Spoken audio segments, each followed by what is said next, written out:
Today, I am joined by Stephen Semler, co founder of the Security Policy Reform Institute, a grassroots funded U.S. foreign policy think tank, and author of the newsletter Speaking Security, dedicated to evaluating and visualizing security related policies through a class lens, which you can actually subscribe to on Substack if you're interested in following his work.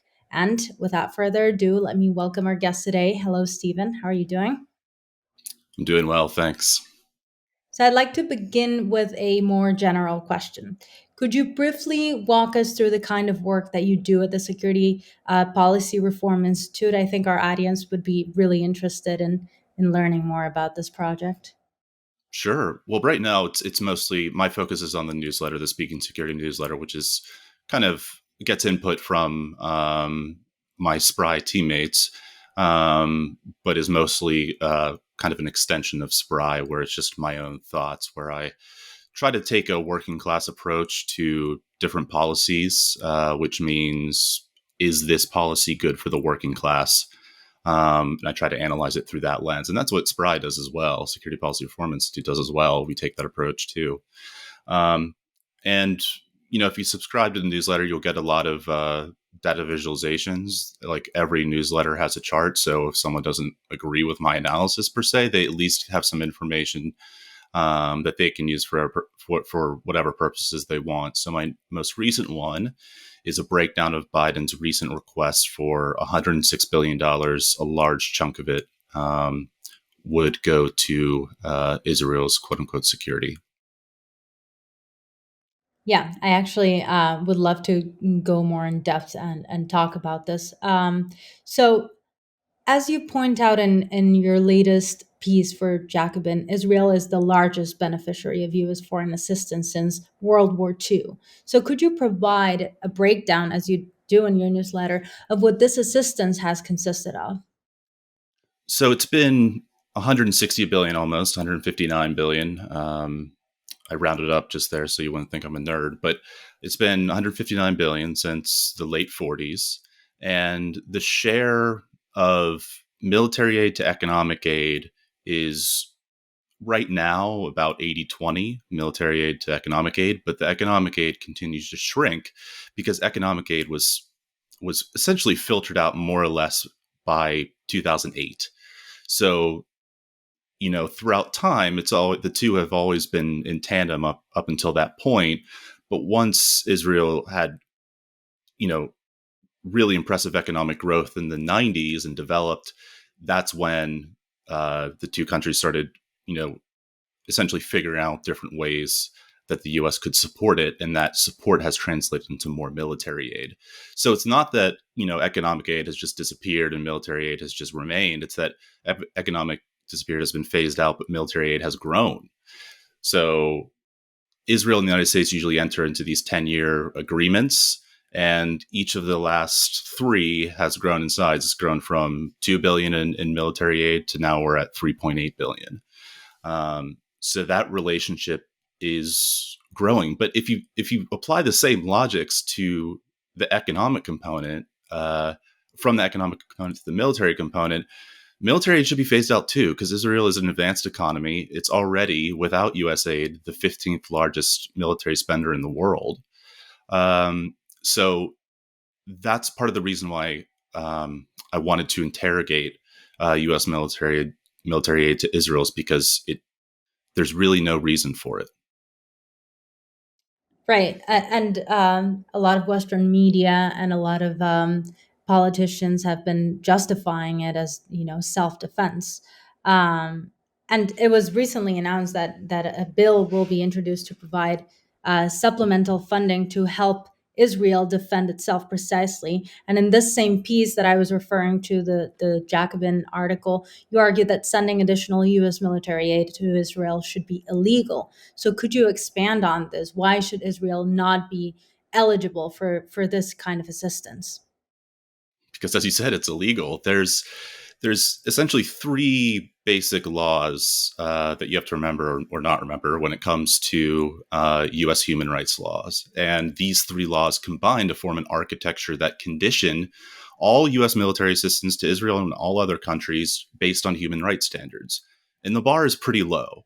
But there's a certain set of criteria that countries have to fulfill, basically. And if they don't meet that human rights standard, they're ineligible for military aid, theoretically, and they're eligible to receive sanctions instead. So let's start with, so it's the Foreign Assistance Act, Arms Export Control Act, and the Leahy laws. Let's start with the Foreign Assistance Act. That one looks at a country's track record. So any country that has a documented history of human rights abuses, the law says that that country should be ineligible for U.S. assistance. Now, Israel has a remarkable legacy of human rights abuses, not just for the last, 2 weeks, but for the last 75 years. So really, it's the law is designed to look at past behavior, to predict future behavior. And if had it been that law been applied earlier, the U.S. wouldn't be as complicit in Israeli war crimes. Now, the second Arms Export Control Act, that's designed to ensure that aid is for legitimate self-defense only. Israel isn't on the defensive here. It's clearly undertaking a military offensive. It is the colonizer. It is the occupier. It is currently besieging. It's besieging the occupied territory now, bombing the hell out of it, and is probably on the verge of conducting a major ground military offensive. So Israel's clearly not on the defensive here. The third, the Leahy laws, is really a group of laws that's formally tucked into either the Foreign Assistance Act or the Arms Export Control Act. I can't remember which one, but they're always thought of separately because it does a different thing. And what that law requires is a vetting, essentially interviewing a foreign military unit to ensure that that military unit hasn't committed or isn't committing human rights abuses. So it kind of plays off the other two.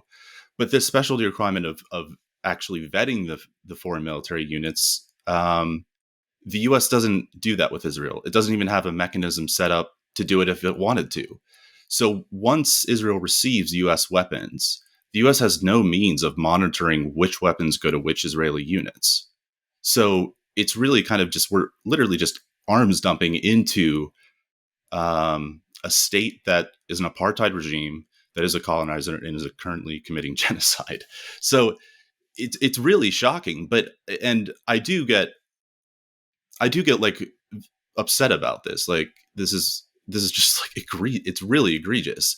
But what I tried to do with the approach I took in that Jacobin article is to lay out really a dispassionate argument, saying, look, even if you want to give them aid, you can't, because it's against the law. And one thing I actually forgot to mention in that article that I'll mention now is that if you choose to ignore this law when it comes to Israel, then you sort of weaken it in all contexts.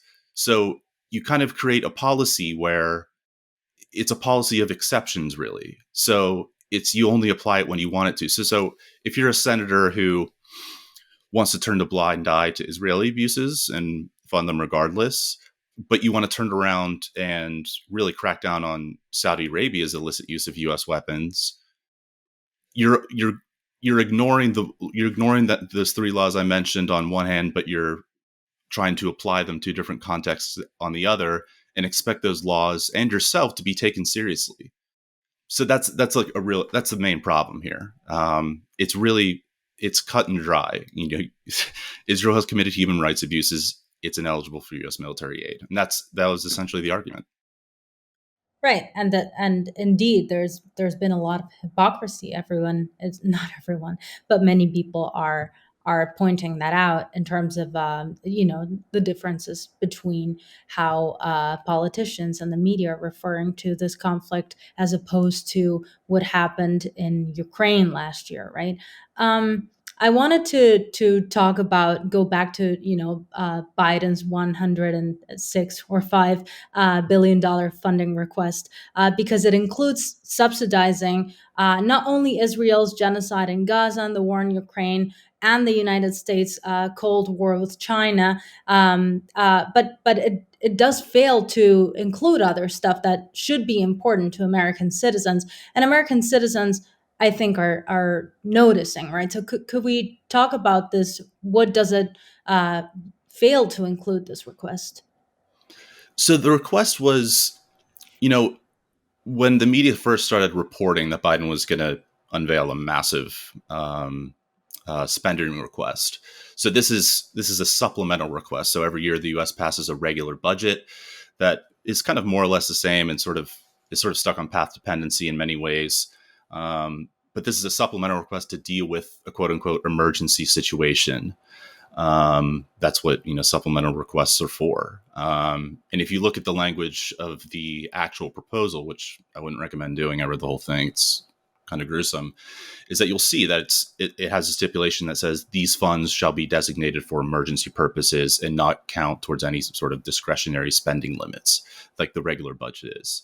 So what does Biden choose? What does Biden consider an emergency? Funding the 15th largest military in the world to commit war crimes, giving $2 billion in military aid, in additional military aid, I should say, to the Indo-Pacific for long-term military support of countries that the U.S. just seems to be instrumentalizing to contain Beijing. It looks like that really isn't deterring Beijing. It seems to be provoking it. So it's kind of investing in a broken strategy there. And then it also funds weapons for Ukraine, which out of the three is probably the most legitimate. But at the same time, it's looking increasingly like it's an endless war there. And there are values and territory worth fighting for. But I have a weak stomach when it comes to casualties, and they're piling up really fast. So that's basically what it includes. It also includes billions and billions for the Pentagon itself. So the largest recipient of U.S. military aid in that request is the U.S. military. It just stacks on top. So its regular budget, $886 billion, that's a record high. With this supplemental funding request, it'll jump to 948 or close to that amount, which is, that's way higher than even when the U.S. had 100,000 troops in both Afghanistan and Iraq. So this really is a handout to the military-industrial complex. It really is, under the banner of this security or emergency situation. Now, there is a legitimate emergency in the United States, and that food insecurity just reached its highest point this year. Average food insecurity levels, which I'm defining through the Census Bureau study called the Household Pulse Survey, which basically asks respondents, did you have enough to eat within the last 7 days? So this is if someone answers yes, it's that's a serious level of food insecurity, because a lot of the surveys on food insecurity are, have you experienced it within the past month or past year? This is in the past 7 days. So the time frame is really restricted. So it does speak to a crisis. So food insecurity levels, average amounts in 2023 so far this year are higher than 22, 21, and even in 2020 when things were really bad during the pandemic's heyday in the midst of the lockdowns as well.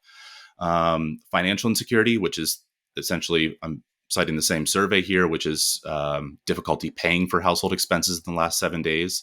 That's at a high also for 2023, and the same deal. We're looking at above 90 million U.S. adults that are financially insecure.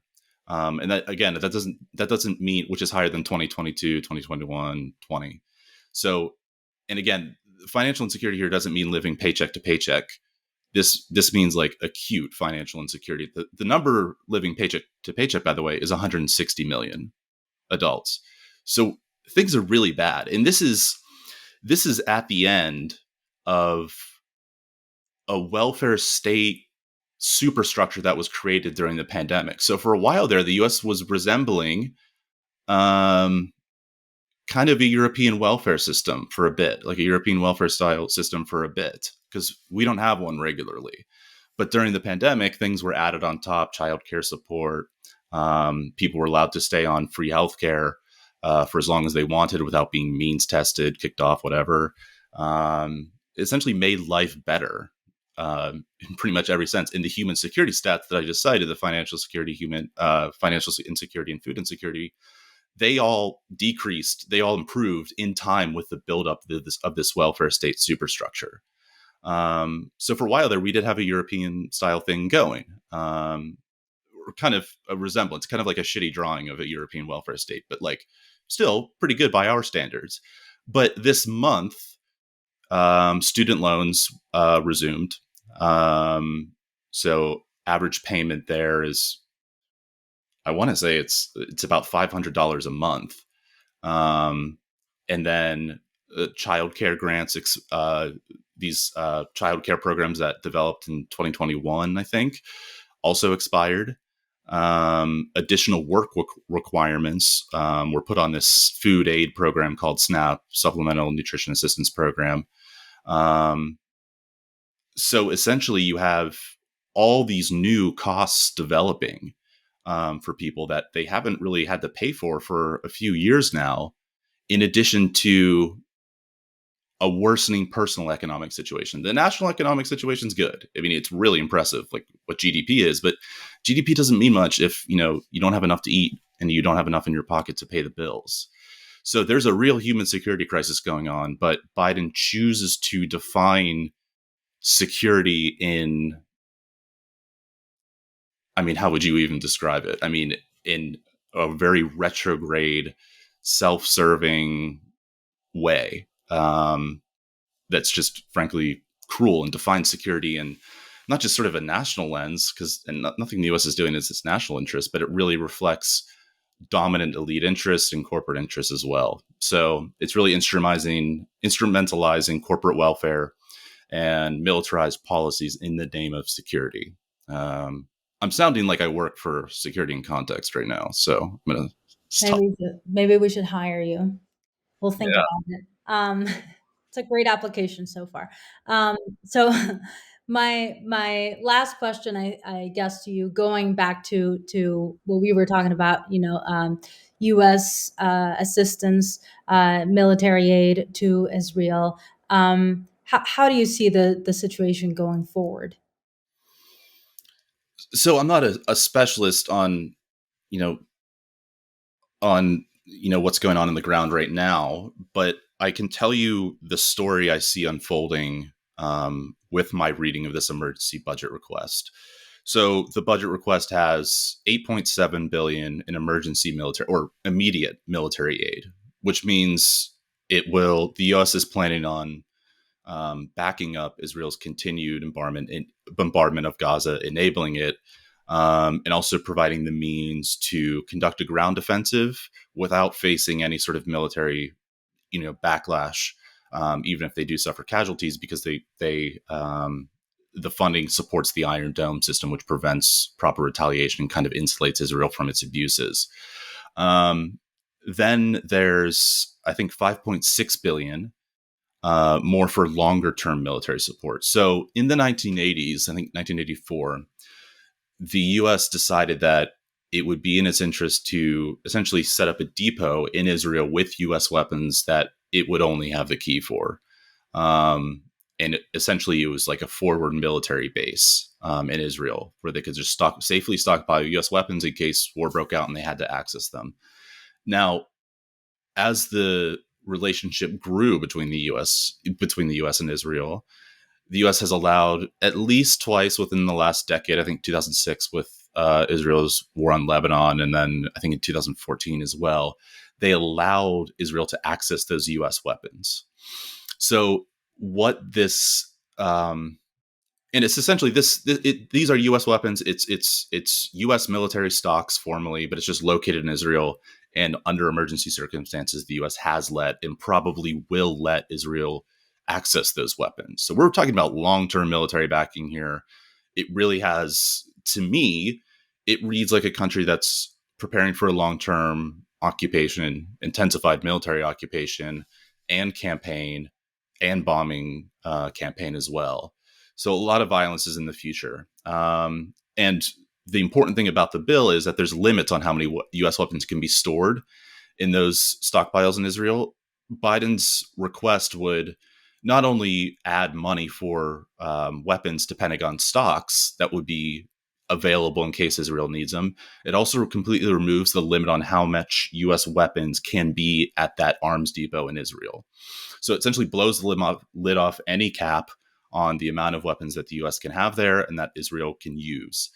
Now, those are the obvious ones that, it's like, of course, it's fueling direct violence, but they're even the good aid, the quote unquote good aid, the humanitarian assistance, the refugee assistance, which is good nominally, but in this context, it is clear that it's there to facilitate ethnic cleansing. So, humanitarian aid, for example, that's to create a humanitarian corridor for people to leave. Its focus is not on providing humanitarian support long term in Gaza. Its focus is on providing long term humanitarian support outside of Gaza in neighboring countries. It even says this: Syria, Lebanon, Egypt. And keep in mind, Israel won't let Gazans in, so they're kicking them out into just those countries. And the funding request has provisions in it where it has a ton of money, 5.6 billion for the humanitarian assistance, and then another, I think, four-ish or 3 or 4 for refugee assistance, which essentially does the same thing. It's about moving, just based on the language of the request, it's about moving a population in Gaza out of Gaza and keeping them in a foreign country and sustaining life there. So what really this is this is just trying to create a kinder, gentler genocide. And it is working towards ethnic cleansing. So the request has, very obvious stuff where it's like, these are weapons being used, U.S. weapons that are going to be obviously used by Israel to kill Palestinians, mostly civilians. But then the non-obvious part that's still evil in its own right is this, good aid, who doesn't like refugee assistance? Who doesn't like humanitarian aid? But it's used for the purposes of displacing a population. And all of this fits within a broader context too of Israeli leaders essentially calling for ethnic cleansing. Israeli think tanks cranking out reports saying it has a unique opportunity to essentially just erase the Palestinian population in Gaza forever. So the story that Biden's budget request tells is one of ethnic cleansing, regardless of whether you're looking at military aid or non-military aid. Usually I like to wrap up interviews with, on a more positive note, but I don't know if there's anything positive to say at this point, or if there's anything you'd like to add that we haven't covered. It's hard not to be cynical, I would say, but cynicism is a strategy of the ruling class. Cultivating it is. And at least in the United States, where the political vocabulary is really impoverished, and we really have, and Christian Zionism is probably the strongest here as it is anywhere in the world. I feel comfortable saying, maybe in the UK or Australia or Canada, maybe, but I think here is the strongest, or at least the most effective in terms of its negative outputs. But what you see here is overwhelming public displays of not just, near term, stop killing kids in Gaza, Israel, please, but thinking about the security situation in context, about the longer term implications of the occupation, realizing that Hamas didn't fall from the sky and emerged, out of the occupation. And a lot of these mass rallies are organized by Jewish groups, which I think is really important. Nominally, it doesn't matter who leads them. I'm just happy people are in the streets, but it does matter to a certain extent that these are Jewish-led groups, because there's a real connection between, or there's a forced, false connection between Zionism and the Jewish faith. So it's important that those Jewish faith groups are acting in the way they are. They're doing brilliant work. And the tide has really shifted in public opinion too. Most Americans want a ceasefire. Now the negative part is, 66% of Americans want a ceasefire, but only 3% of members of Congress have called for one. So there's a little bit of a problem there, a little bit of a disconnect between elite and public opinion. And most favor halting military aid to Israel, or at least applying conditions to it. So that obviously makes me very happy. So the tide is shifting in America. And I think the left especially is realizing that, for many reasons, like Palestinian, like how important Palestine is for the left. And I think Palestinians will can survive without a U.S. left, but I don't think a U.S. left can survive without Palestine. So I'm just really like, despite, me researching and analyzing and visualizing all this negative stuff, I am heartened by what I'm seeing. And I'm just super impressed with people laying it on the line, resigning, like Mr. Paul from the State Department. So yeah, I'm just really happy with what I'm seeing. Well, Stephen Semler, thank you so much for joining me today at Security in Context, and hopefully you'll join me many more times in the future. I'd love to. Thanks for having me.